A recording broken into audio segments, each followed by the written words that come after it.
Okay. We have reached a new milestone.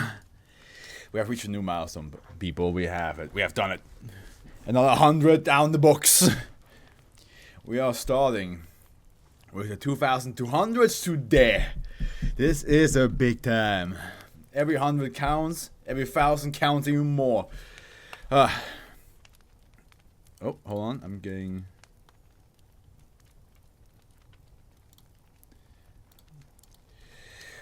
Okay, I'm gonna wait like a minute or two just to see if people start flowing in, you know. Actually, let me bam bam. Just to be sure. Yeah. Should all be good. All right. I will say the previous 100 that we got to read, the 2100s, there was some really good ones in there. Really good ones. I enjoyed a lot of them. I'm just gonna go down memory lane real quick, if you guys don't mind. Yeah, that's a bit of a problem, isn't it? Okay. Actually, no, don't do that. Let's see here. Yeah, I mean, yeah, the very... Hold on a minute.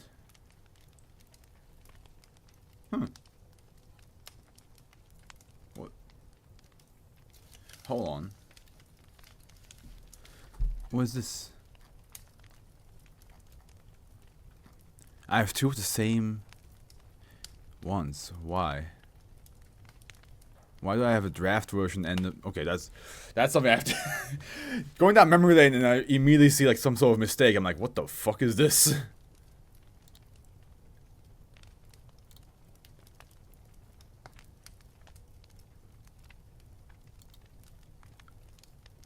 Why is there two versions of the same thing?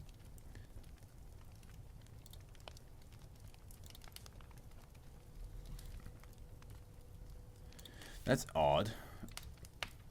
Okay, well, I gotta fix that eventually. Not sure why there's a draft version of videos I already posted, but we'll get to that when we get to that. Not today. Today is we have nothing else to focus on, and I think I'm gonna start now. Where the hell is there? It is. Good.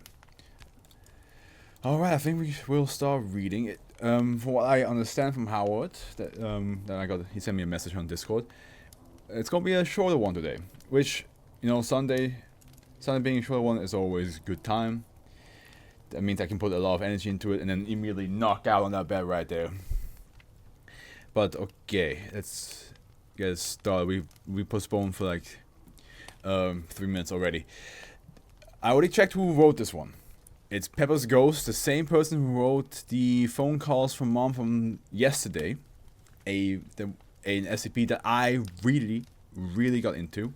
I really liked.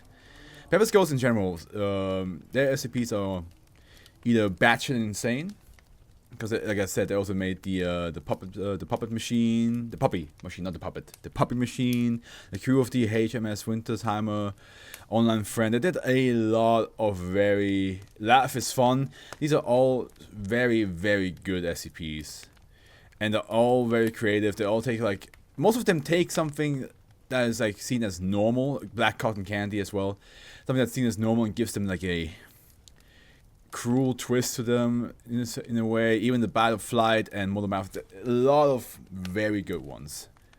But Pepper's Ghost, you have a talent for storytelling. You have a talent for creativity, honestly. So, Pepper's Ghost wrote Soulbergn, and that's the one we're going to read right now. So, join in, grab yourself some snacks.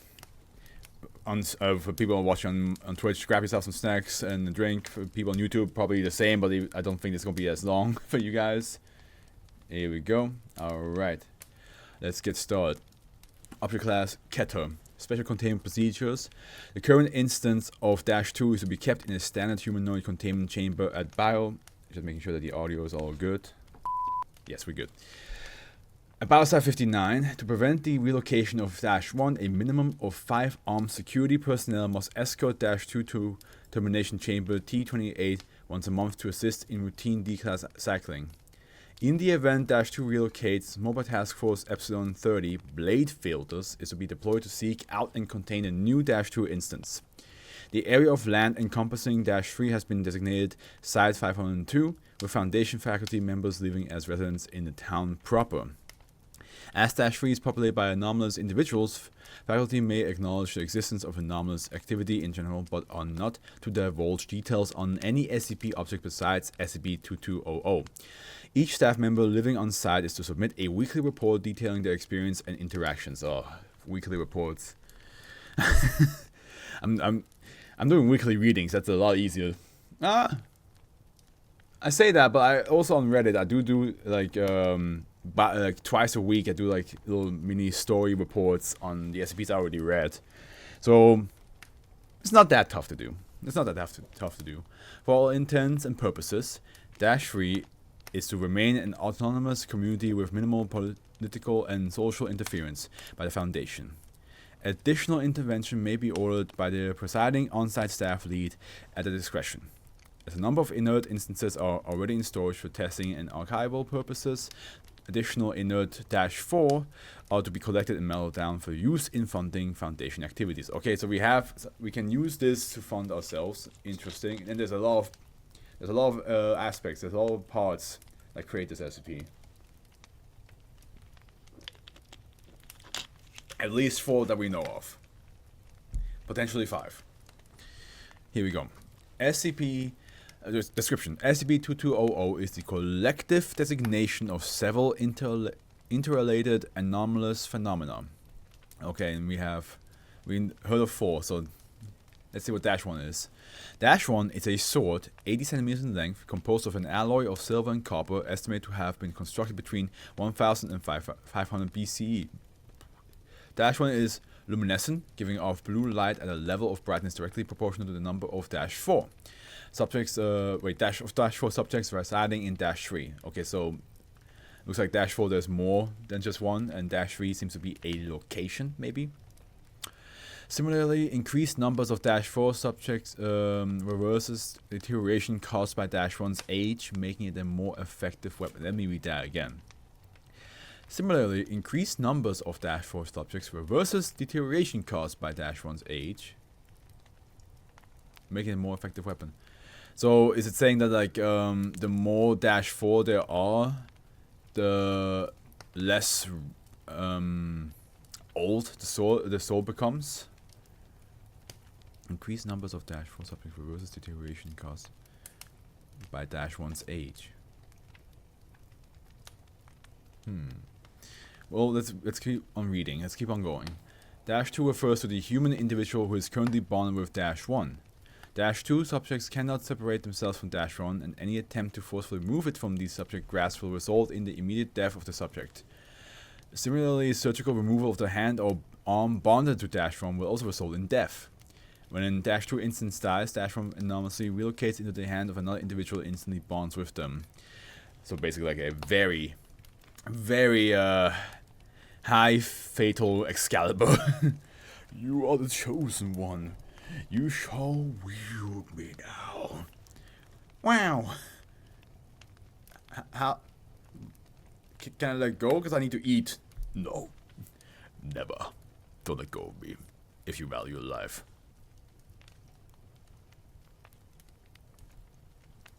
How am I supposed to put a shirt on? There's no apparent limit to the distance of -1 can travel when transporting itself to a new subject. -1 appears to selectively bond with subjects that share a similar set of traits. See document A, which suggests that it may be intelligent to some degree. Bonding with -1 will cause subjects to suffer from an anomalous form of argyrosis, which causes their skin to rapidly develop a distinct blue hue. A skin condition caused by high quantities of silver in the body. Okay, but how do you pronounce it though? Let's learn something together, people. Let's learn something together. Pronunciation. Okay. Argyrosis. Argyrosis. Argyrosis. Okay, I trust the the very computer voice. Argyrosis. If a -2 subject does not end a human life for an extended period of time, -1 will relocate itself. Wow. So it's just gonna be like, you better kill somebody. You better kill somebody with me, otherwise I'll kill you. Okay? And -2 just like, I really wish you didn't pick me. I really wish I was not the chosen one in this situation right now. After bonding with -1, -2 subjects experience heightened epinephrine and testosterone levels and immediately gain an understanding of SCP-2200 in its entirety. These factors, combined with the -2 subject's background, see document A, have invariably resulted in -2 killing those around them with -1. Okay, so they immediately know, like, oh, I gotta kill somebody.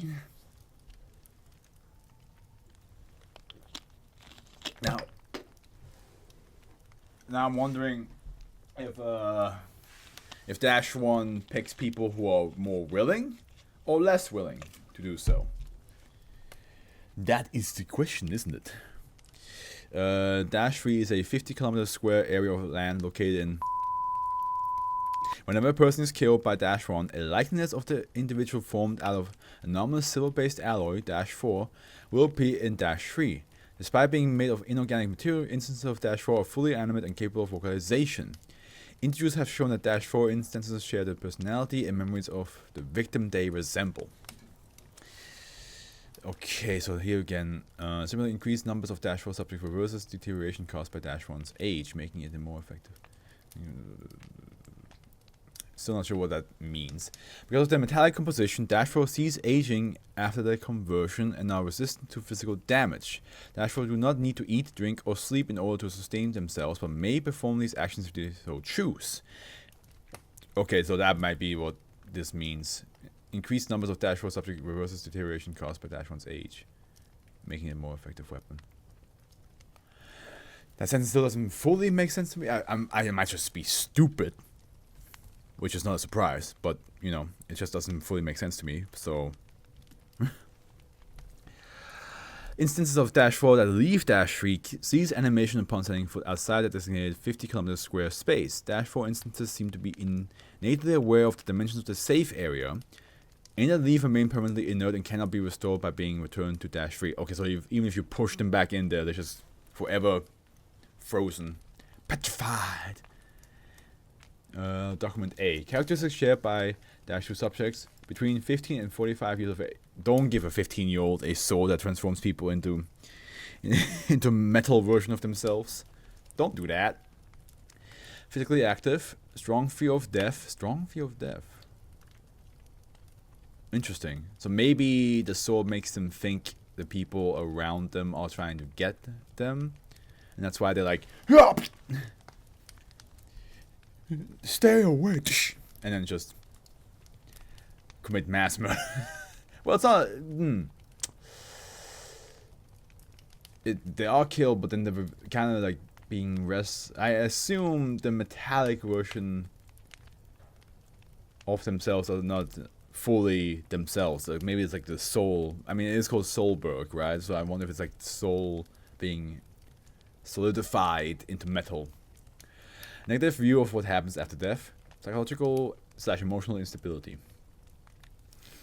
Interview I-015. Interviewed SCP-2200-2.037. A 36-year-old male from British Columbia. Why 2.037? How does that work?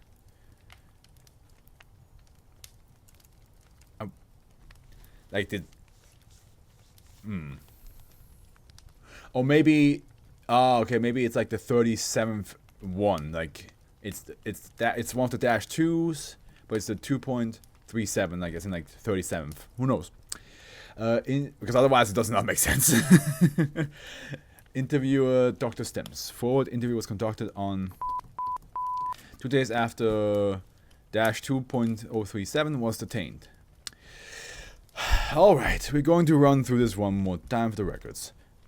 Please describe the series of events that transpired after Dash 1 appeared in your hand. One moment I was just sitting in my bedroom, reading, and all of a sudden I had this vision. I saw this place where people could live forever. I mean, on an intellectual level, I was aware that what I saw was impossible. But at the same time, I was convinced it was true. I knew that I could send people there with a sword. What was your first course of action? I waited until dark. I live alone, so nobody noticed me going out in the middle of the night. Whenever I came across some homeless person sleeping alone, I'd slit their throat or stabbed in the heart or something like that. It went on for a few nights until I got caught by the cops. They turned me over to you guys, and, well, here I am. I see. Anything else you'd like to add? I want to make it clear that I'm not a psychopath or anything. I send those people away because death could have come for them at any moment. What if they weren't right with God? The way I see it, when someone is sent to that place, they're basically guaranteed eternal life. I was eliminating the risk of hell for them, you know? Sorry for burping. I know it sounds terrible, but I had good intentions. I wasn't really killing them. Just sending them to heaven, kind of. Or at least keep them safe from the alternative. Thank you for your time. That sounds like every, like, you know, cult or serial killer's like, hey, listen, I didn't do anything wrong. I just God told me. I was just sending them to a much better place. What do you guys want from me? Like, I was doing them a favor. Interview I-0124.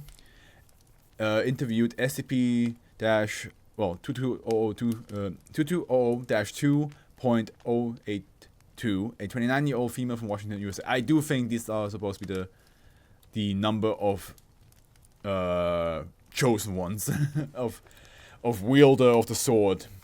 So this is like the 82nd one.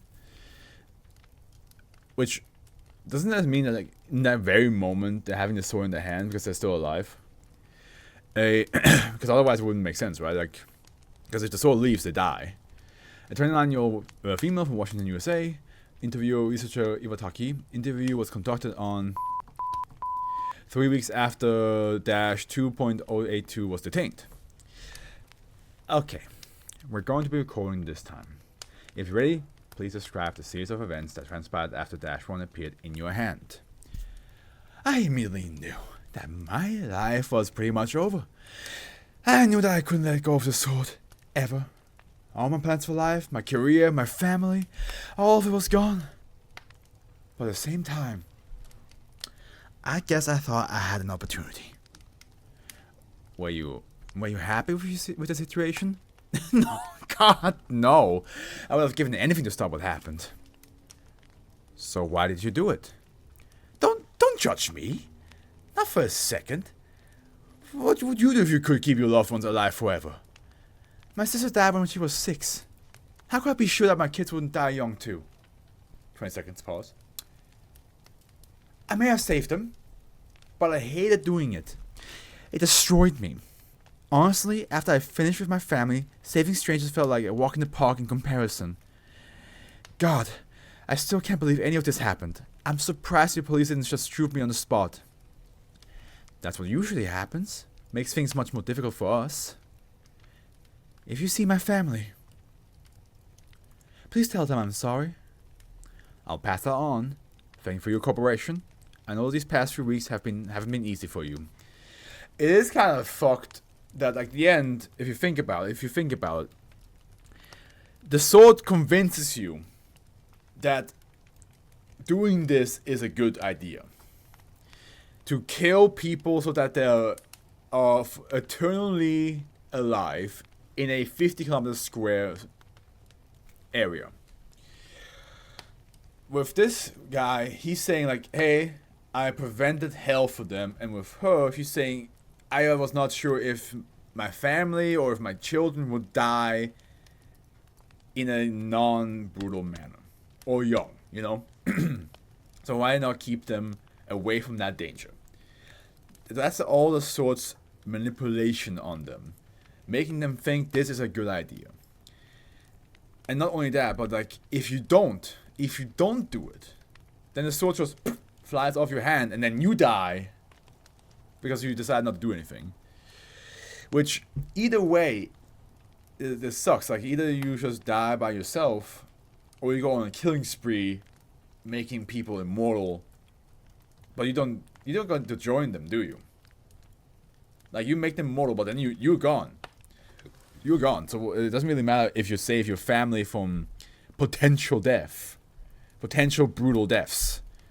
You won't see it, because eventually the soul's just gonna, and then you just cease to exist. Wrong button. Interview I-0207. Interviewed -4. Okay, so we're gonna talk to one of the immortal beings now. -4.00581. A 68-year-old male religious leader in -3. Interviewer researcher Pittenger. Or Pittenger? Begin log. If you would, please describe the Exodus movement to me as if I was unfamiliar with it. Certainly. Here in Soulbergn or Silvervale. I see Sif, you're in the chat. Okay, whisper for 1 minute. That's no problem. I shall. It's gonna suck to do voice acting with whispering, but I'll do it. I'll do it. All right. 1 minute whisper. Here we go. Certainly, here in Soulbergn or Silvervale, whatever you want to call it, there are a multitude of people who fear what awaits when they cross the threshold and give up their life. Those of us who are of faith believe that this is more of a purgatory than the paradise that God intended for us. You see, this place is founded on the fear of what happens after death. Once you've been sent here by the sword, you can postpone your fate as long as you like. Your life will only end when you cross the city limits. The Exodus movement is a religious initiative that seeks to help Soulbergn citizens come to terms with their mortality and willingly pass on to the next world. If you believe in an afterlife, why have you yourself not crossed the threshold as well? Some of us believers have to remain to maintain the church and continue to spread the good news. As much as I desire to meet my Heavenly Father, I stay behind so that I might aid those who are still shackled by fear and doubt. There. I hope that did it for you. Fear and doubt. Opponents of the Exodus movement have accused you of merely wanting to reduce overpopulation and increase your field of influence. How do you answer these allegations? I can understand why they would think such things. As long as the church has existed, so have its critics. Even among believers, there are those who believe crossing the threshold to be a sin, as it equates to suicide. Disagreements are given in matter of religion. Any additional comments you would like me to record? This society is built upon man's fear of death. Whether you believe in heaven or hell, afterlife or finality, you must ask yourself, is the pursuit of immortality truly virtuous? By choosing to remain safe in our silver shells, we rob ourselves of our dignity. By fearing death, we only give it more power. Okay, looks like they, of course, naturally, a new religion has started inside that square, inside that 50-kilometer square area. Because they're like, hey, we don't have to fear death anymore, it doesn't have power over us anymore, so might as well live it out, eh? Hey, why be afraid? Pepper's Ghost, once again. What? Wait, hold on, I need to, real quick. Oops, Allah. Hey, don't jump around. Need this because I need to open up the text file. Thank you very much. Pepper's Ghost, once again, you have done it. You have done it. A very enjoyable SCP to start off with. I saw that you have a lot more coming up, Pepper's Ghost, so I'm looking forward to every single one of yours that I'll get to read in the future. Yeah. Every single one. But yeah, no, that was a good one. Again, Pepper's Ghost, like, they seem to take something that is very like, you know, part of life. I'm not saying that this is like always the case with them, because the puppy machine, you would argue, probably not. But like taking the concept of like the fear of death and immortality, how could you give it a different twist? Like, oh, how do you turn people immortal and take away the fear of death from them? What if you actually have to kill them first, and then they become immortal through that? Which means they overcame death themselves. They already died. They have nothing to worry about anymore. And now they are immortal for all eternity, as long as they stay in that square 50 kilometer square radius area. Which I wonder if they leave the area, because they then become like they basically just, you know, don't move anymore.